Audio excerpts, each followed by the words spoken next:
Bonjour et bienvenue dans votre chaîne Jeunesse congolaise pragmatique. Je suis Jean-Claude Tizinga, entrepreneur congolais, responsable de la plateforme Jeunesse congolaise pragmatique.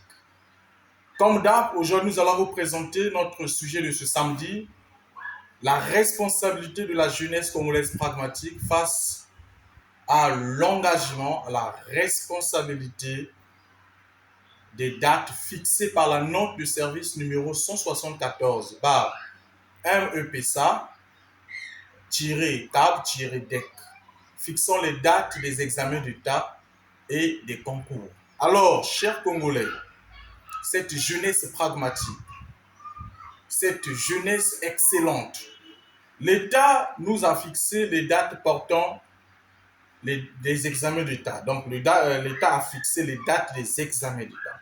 Alors, quelle est notre responsabilité vis-à-vis de ces dates? D'abord, c'est de la responsabilité individuelle.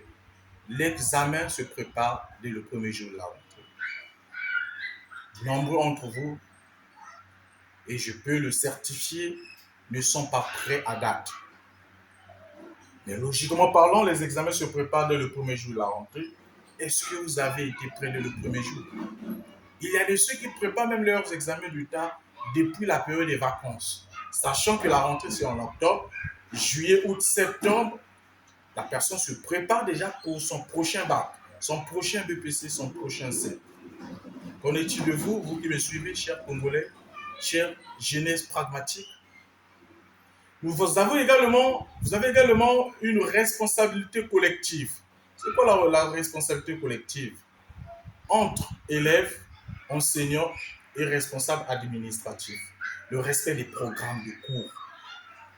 Mais vous, cette jeunesse, vous avez la plus grande responsabilité, c'est de respecter vos cours, c'est de réviser vos leçons.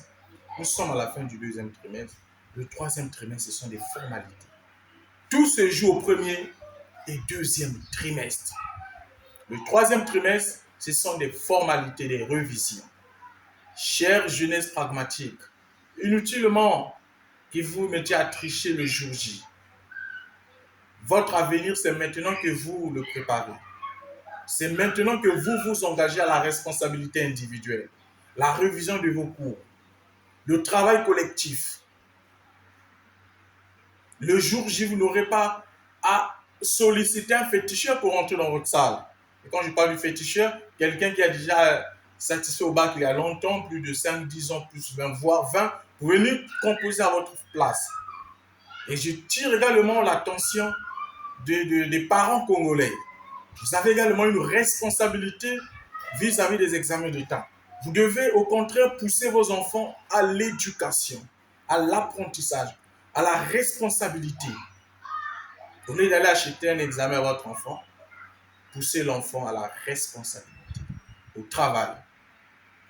Vous n'aurez pas à consulter un divin, un féticheur, un diseur de bonne aventure ou des hommes de Dieu pour traumatiser les hommes de Dieu à vouloir prier pour ceux qui ne lisent pas, ceux qui ne révisent pas. Alors la responsabilité vous revient, révisez vos leçons. Il n'est jamais trop tard. Même quand vous avez raté le premier et deuxième trimestre, alors rattrapez-vous aux 2 mois restants. Travaillez dur.